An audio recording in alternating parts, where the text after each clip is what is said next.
Welcome into our brand new Bulls Recap Podcast. I'm David Kaplan. That guy is Joe Cowley of the Chicago Sun-Times. He will be your host for the Bulls Recap Podcast.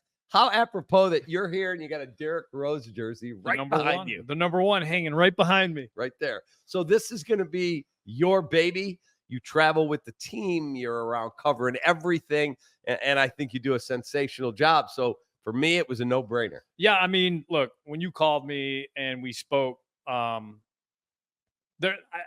opinions don't always jive with a lot of people. That's why I love you. So if I was going to do this, it had to be with someone that I know, is not afraid of confrontation, is not afraid of being critical. I think the media's gotten really soft. I think especially 100%. In this city, the media's gotten really soft. So I was like, if I'm going to do this, this is the guy I want to do it with. So, thank you for that. We're ready to go. So I watched the game last night. Yes, I get CHSN. I watched the game, and you got an 0-6 team coming in. They don't have Lowry marking in. I know Zach didn't play. I'm not the biggest Zach guy. I just don't think he's a winning type player. It's not a personal shot at the guy. Just last night, it looked like they gave unfettered access to the rim all night long. Well, I mean, this has been going on all year, especially in first half of games. I mean, just look at their last four. I think it was 20-point deficit, Memphis, 20-point deficit, Orlando. When I was in Brooklyn on Friday, I think it was 17 in the first half. And then yesterday was 15 in the first half. And it's the same old thing. It's just blow-bys. I mean, just straight line blow-bys. Unbelievable. And when you take Caruso out of there, and what Alex Caruso did was just physicality at the point of contact up top with screens and picks, communication. The communication now is all Vooch. Mm-hmm. And, he was talking us through yesterday. We were just kind of BSing with him after the game just about what the call-outs are. It's like guard, slide, or it's guard, big, slide. And he's trying to tell the guard it's either guard coming to pick you, it's a big coming to pick you. But at the same time, you still need that guard to communicate things. Correct. And they just don't have that right now. And when they built this team, they knew they were going to be defensive handicapped.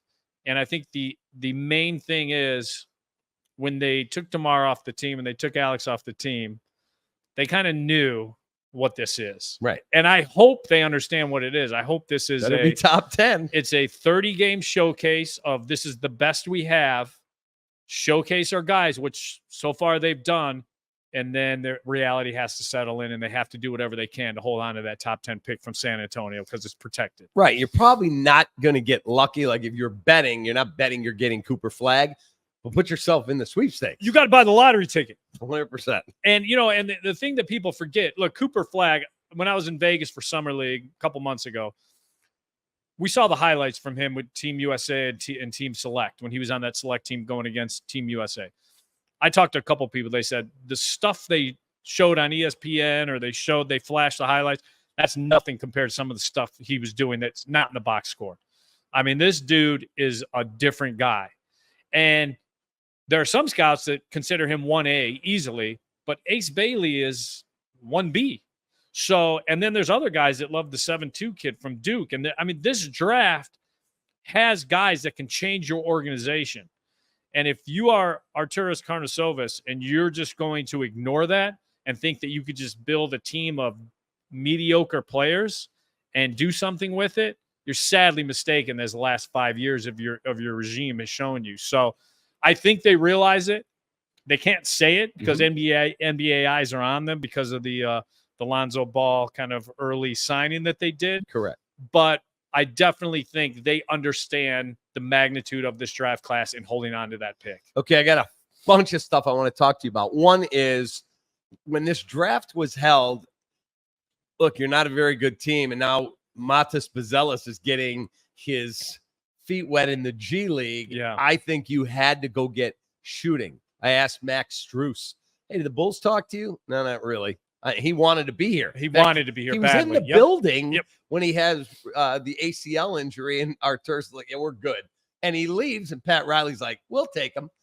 They don't make a move there. Why would you not take a guy like Dalton Connect? That was the guy who was screaming before the draft. That goes back to my old career. But I watched that kid. I went, That's a perfect fit. So I had him going to the Bulls in my early mock draft the night of the lottery. I do a lottery for the Sun Times the night that the lottery comes out, and I had him going. And then I think what happened to their process, which I think is a twisted process, especially right now, they saw a 23-year-old. And that was it. The Bulls saw a 19, 20-year-old, and they're not different from a lot of NBA teams where the Lakers are like, we need this shooting now. Correct. And JJ Redick's like, I love this shooting now. And, so it was a really good fit for them. But yeah, I mean, you take the guy that's, especially if you thought you were going to move DeMar and you thought you were going to move Caruso and play this style of basketball, why not add the shooter? Because Modest, I like him because I think he does have an it factor. He's got a swagger to him, probably the most attitude they've had since Bobby Portis when they drafted him. So I do like that part of him, but he's raw in a lot of ways. And Super raw. Yeah, and he needs, I mean, the G League team he played on last year, which I don't think exists anymore, he had flashes and he's got a lot of ability, and we saw that in Summer League. So, but he needs a lot of development. And the thing is, it's the same process, and I hope it's not a mistake that they made with Patrick Williams when they bring Tyrese Halliburton in. Yeah. And Arturis tells me, oh, man, that kid's workout was stellar. His testing off the charts. Great kid. But we saw Patrick Williams at 18 and went, oh, that might be a grand slam home run. So you pay $80 million for Lonzo Ball when you could have had Tyrese Halliburton. Yeah, I mean, they saw the body and they saw, and my argument was, I saw he finished games at Florida State, but he wasn't starting at Florida State. Correct. And that's like looking at a pitcher and saying, let's draft him as a reliever. Right. You don't do that. No. So, and the thing about Patrick that's frustrating is we've seen what Halliburton has become. Well, star. And Patrick Williams is nothing but flashes every couple of weeks. And you paid him $90 million. Yeah, I mean, for over 5 years, it's not awful, but it just compounds. You still got Zach's contract. You have to make a decision on Josh Giddey, who is going to put up ridiculous-looking numbers. Right. Do you like him? There's something I like about him. Same here. I think he wants to be great, and I think the positional size is ridiculous. The rebounding for his position is ridiculous. But the thing that scares me is the one time you were put on the biggest stage with a winning team and you had dudes all around you, they had to pull you and bench you. They did. And so that makes me nervous of if this team gets good, say they hit Cooper Flagg or say they hit Ace Bailey or they make another trade. They somehow can move Zach and get off that contract and bring in the right guys around him. This team gets better and they're a top 5 pick in the East. Are you still that dude that's putting up those numbers? That's the only thing that makes me nervous. And he's what, 23? Yeah. And I will say this, he recognizes his weaknesses. He talks about his weaknesses and he talks about improving them, but now can he improve them? I mean, he wants to be a better defender and he wants to be a better 3-point shooter. Which he needs to be. So I like at least that part of it is because there's some guys on that roster that do not understand their weaknesses. And if you ask them or write them about it, they're pissed at you. Right. And that's the amazing how soft everyone's gotten. I always believe there's 4 great markets. Great. New York, Boston, Philly, Chicago. There's, good fans of the Detroit Red Wings. Yeah. Detroit, they're fine. LA is LA. Those 4 markets, though, and we are by far the softest media of those 4. If some of these dudes had to deal with New York, Philly, or Boston, they would shrink. Talk about shrink, they would shrink. And so, I think that's why a lot of guys like playing out in LA and Miami. You got the weather, but you also don't have the pressure because of that. Correct. There's people are like, oh, we lost. Oh, we'll go to the beach. You know what I mean? Right. Here, you are in that. This is it. You have to have a connection with this fan base. You have to mirror this fan base, and the worst thing you could do, which I've written about and I have tweeted about, is buy hope, because owners will sell you hope upon spoonfuls of hope. Right. And the more you suck it down, the more they will sell you that hope. Correct. I live in Minneapolis half the year. My wife's from up there. And you talk about the Twins have the best racket because they do that little engine that could. The fan base loves it because they had no chance at the beginning of the year. They're in it again, and they just turn out in droves, and they just support it. And the worst thing you could do as a fan is buy hope. And I just don't understand how this market has become what it's become, where hope is good enough. Yeah, we're not a big market. We're a big market in size. It's a big market with a bunch of mom and pop stores. It's unbelievable. It is unbelievable to me. And I heard John Middleton, the Phillies owner, was talking to the media. And the guy said, wow, you got a new plane for the team? He goes, yeah, Bryce Harper came to me and said, yeah, it's okay. We need a better plane. Right. Okay, done. Schwarber wanted a hibachi chef. He goes, I hired one. This guy wanted this. Trey Turner wanted that. And the reporter said, your great-great-grandkids, there's going to be nothing left the way you're spending money. He goes, well, guess what? I'm not going to know them. I want to win. We don't have an owner here that would ever say, with him or Joe Lacob, our goal is every year, we got to win the title. Right. And look, the Bulls and the White Sox, people don't want to talk about that it operates hand in hand, but it does. There are decisions that are made hand in hand. Agreed. And I reported, I think it was last year, and it was about more about Billy, and I just happened to throw in at the end, and sometimes when you're just writing and you're just, I knew from talking to people that Grifol was not who Jerry wanted to manage his team, and did not think he was a good manager, and rightfully, if he felt anything about this team, he would have fired him before last season even started. And I kind of threw it in that he's not going to last the year, but Jerry doesn't want to pay dead money. I think it was about Billy Donovan possibly being fired. That's how it started. And that he hates paying dead money to managers and coaches. It drives him nuts.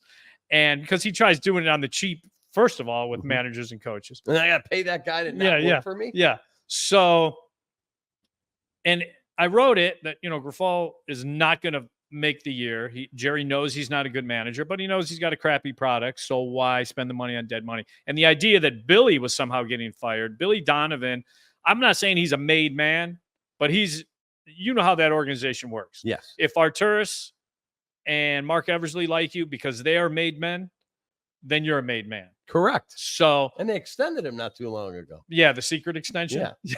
Yeah. We love you, but we're not going to tell the world we've extended. Why is that? That's a Jerry middle finger to the media that I don't have to tell you. I have to report the stuff that I only have to report by the league. How much this guy is signed for, how much, I don't have to tell you how much I pay my coaches. That's just a middle finger from Jerry. That's unbelievable. So all right. So this team, I love basketball. I watch every game, good or bad. Right. Do they have any upside? I think the thing that's been nice so far is before the Lonzo Ball injury, which is a little bit of a downer. It's a risk, so it's not that big of a deal. The goal was to showcase guys, specifically Zach LaVine, Nikola Vucevic, and Lonzo Ball. And they're showcasing them. Right. They're showcasing them. Vooch has had an amazing start. Oh, unbelievable. Unbelievable. If this contract, he's got $20 million this year, $21 million next year. If it was only this year, I mean, that's the first asset to go. To me right now, if Lonzo Ball gets back healthy, can stay somewhat healthy, and they could get him up to the 18 to 20 minute range, he's perfect. You don't think a team like Oklahoma City would want to bring him off the bench for 20 minutes come playoff time? Correct. I mean, so that's the most movable piece right now. If Vooch continues to do what he does and there's an injury, you got this year, you'll have next year. I think a team could kind of swallow that depending on where they are in the apron. The Zach one is just a boulder that cannot be moved. Were the first guy I remember saying. But he got pissed at me. Yeah. I wrote that column. I said, I remember. I said, I remember we were in Portland. I said, here's the column I want to do. I want to do a column, like a barbershop talk between you and I of why you think you deserve the max. And so his argument, and I'll give him credit. How many NBA All-Stars at the time would Olympian. say, I will debate you on why I deserve this max contract. Most guys would be like, I don't owe this to you. Don't talk about my money. So I will give him credit that he decided to do it. And he gave a great argument because at the time he was coming off Team USA. He was fantastic defensively there. He was picking up dudes He full was. court. I'm like, where's that guy? Didn't care about his scoring. He's like, I got him. I'm an athlete. I've got, the guy from Somalia. I've got the guy from France, whoever it was, picking up a full court. And then the first couple weeks of the season, he brings that defensive mentality to camp. And I'm like, okay. Then he brings it into the regular season. He's playing unbelievable defense. So I did the column on him, and I finished it by saying, if you're going to be that guy, that two-way guy, and play that defense, then you get your money. I'll give you that within a month. The knee flared up, and we didn't know how serious it was, but the defense just went. And so when you can see that he can do it, and there's just not a willingness to do it all the time, and there's falling asleep off the ball too much, and just because on the ball he's pretty good just because of his athleticism. Yeah. But off the ball, just he's kind of a puppy chasing the ball. He just loses his man. Mm-hmm. When you're in year 6, 7, you can give it a free pass, but Zach's been around a while now. And the fact that he still needs so many supplemental players around him to play defense, Lonzo Ball, Alex Caruso, and cover up his ass and his mistakes, that just tells me they made the ultimate mistake. You don't max out a two guard who's one-dimensional. So what it's if they never worked? What if they said to you, Joe, we either max him or we have to let him walk? Nobody is offering us anything in a sign and trade. Would you have let him walk? I wouldn't have. It wouldn't have got to that point. I would have traded him when his value was at the highest coming into that season, but they didn't even think about it. So coming into that season, I would have traded him coming right off the Olympics, because you know what he was, and you know his value was never going to be higher. And I don't know if they were taking phone calls back then. I don't know if they were even making phone calls back then. By the time he had the knee injury, and then they had to make that leap, that blind leap of faith, and sign him in the offseason, it was too late. It was over. And now you're screwed. And now you're screwed. So I have nicknamed them, and I know I've been told it drives them nuts. I call them the settlers, because they settle playing. That's fine. We're good. They went almost 3 years without trading a human being. Yes. How does that get tolerated? Well, it's not even that they didn't trade a human being. It was that teams were calling. And the Andre Drummond one is a sin. It's an organizational sin. 3 second-round picks, and decided, now we're going to keep him for competitiveness, and then he was going to walk anyway. They knew they couldn't afford to bring him back, and he went to the team that was offering the picks. That's unbelievable malpractice. So that's malpractice. That's organizational malpractice. Caruso, the Knicks were offering more than Oklahoma City. They just didn't want to do that deal with the Knicks. Because it's Thibs. Because it's Tibbs, and it's the Knicks, and it's in the East. Who cares? Exactly. Who cares? That's it. The idea that you don't trade within. The only place I would say that works is probably football. You don't want that dude haunting you in football. Right. The Bears to the Packers. Yeah. Any other sport, who cares? If you're going to get a draft asset out of it, I don't care if you hurt your organization. So, that one was mind-boggling. And so they are where they are right now. I will say there does seem to be an understanding behind the scenes of they have to remedy this. They have to fix it. If they somehow don't stay in the bottom 10 and don't keep that pick, and I've said this numerous times, resignation should be handed in, because you don't know what you're doing then. You don't care about this organization long-term. You don't care about the fan base. You're just worried about asses in the seats on a nightly basis that year, and then we'll worry about next year. The Oklahoma City deal, they've got 700 draft picks. They could not get an asset on top of Giddey? Well, their argument was Giddey's 23, you look at his numbers, and Caruso, which I think Oklahoma City probably argued on their side pretty well, was, well, he's going to come here and he's not going to put up the numbers that he's putting up for the Bulls. That's not what we're asking him to do. We're asking him to come off the bench and be another guy that locks down the opposition and hits corner threes. Look at his numbers. They've been very pedestrian, except in plus minus and the standings. Mm-hmm. And so, and the other thing too was both sides had to make financial decisions long-term with each guy. Caruso might be a little tricky for Oklahoma City because his deal's up this year. Right? Yeah. So I think it was going to be a 1-year rental for Oklahoma City before they reassess how they finish. If they win it all and he's a piece, then they'll visit that. But they're going to have to start paying some of these dudes. And so I think that probably went into the argument, but you would think they at least get a second-round pick. And I've even asked Arturis about this, kind of just off the record, BSing with him, is do you not value second-round picks? And there was one time where he was like, where he said on the record, well, he's like, I mean, second-round pick, what can you get with a second-round pick all the time? And I was like, Jokic. You were in the Denver organization and took credit for Joker, who was a second-round pick. So I do think I'm hoping he misspoke, but this front office, this is huge for them this year, because if they can't flip this and pick the right direction, then it's Gar-Pax 2.0. It's nothing different. I'll argue with you, it's worse. Have they drafted a player as good as Jimmy Butler? I will say the Gar-Pax drafting was pretty damn good. Yeah. The one that I think was a horrific decision was when Gar, and this was on Gar, let Calipari talk him into Teague. Because that's when Tibbs wanted Draymond Green. The whole staff did, and was pissed about it. And then they fired Ron Adams that offseason, and there was some. That's when you knew the Cold War was starting. And so, I mean, could you imagine if they would have had Draymond Green on that team with Tibbs and what he would have done with him? And how about in this city? Oh Draymond my God, Green would have dominated.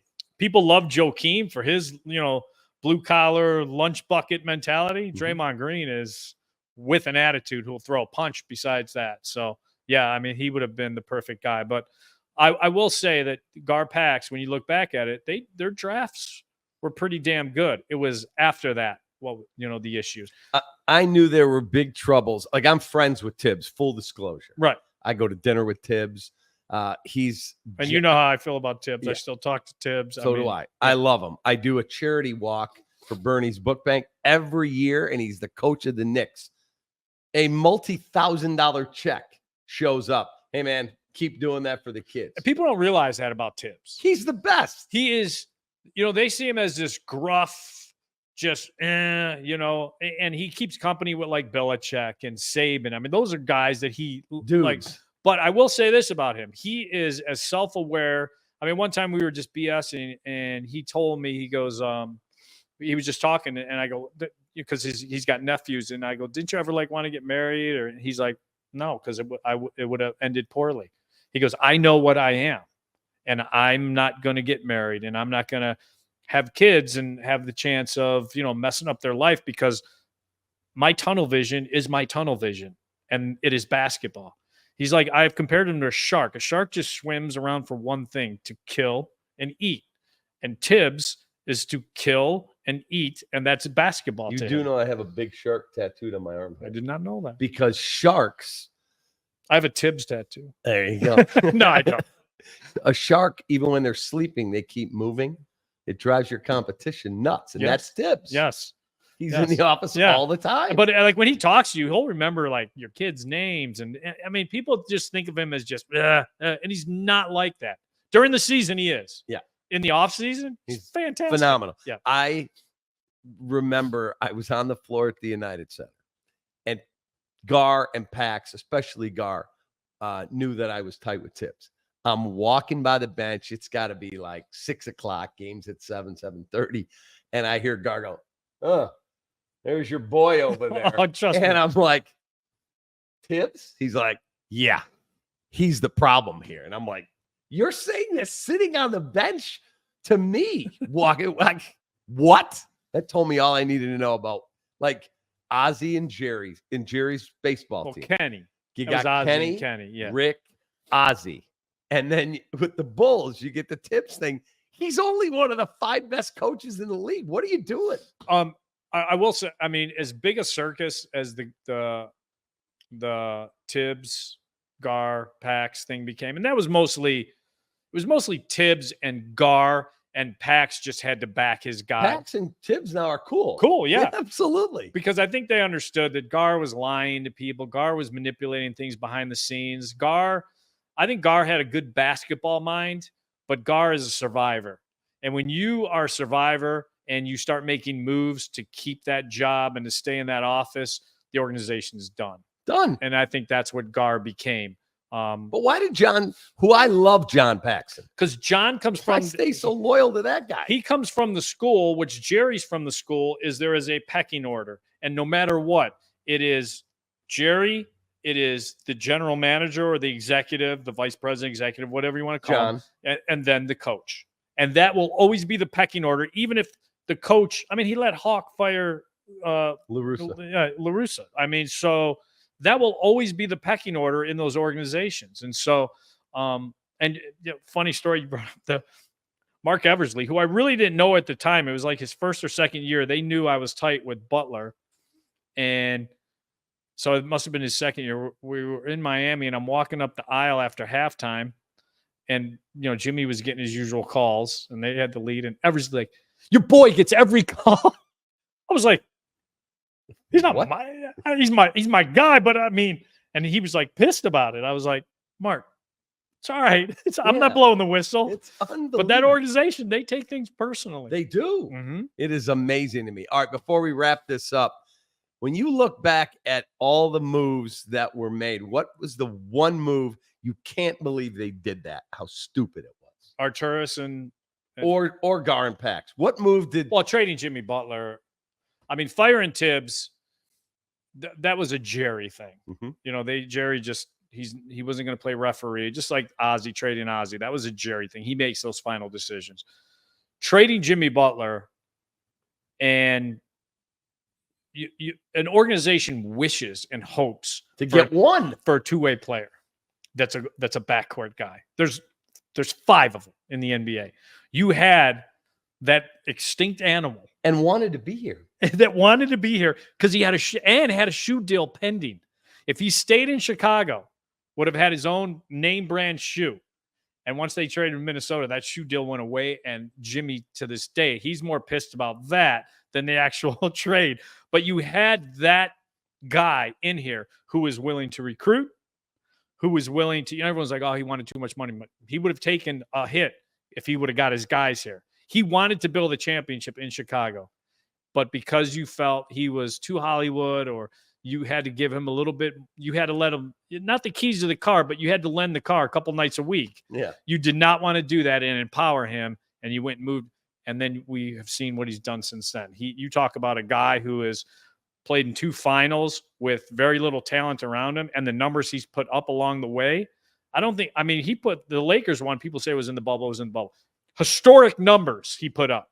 That triple-double, that 40-point triple-double he had, historic. So I think that is by far the worst deal that they made. I think that totally set the organization back years and years and years that they're still paying for. All right, man, this is going to be your deal. The keys to the podcast have been handed off. This will be Joe Cowley's Bulls Recap Podcast. So excited to have you here, man. Excited to be here. It'll be fun. Take that.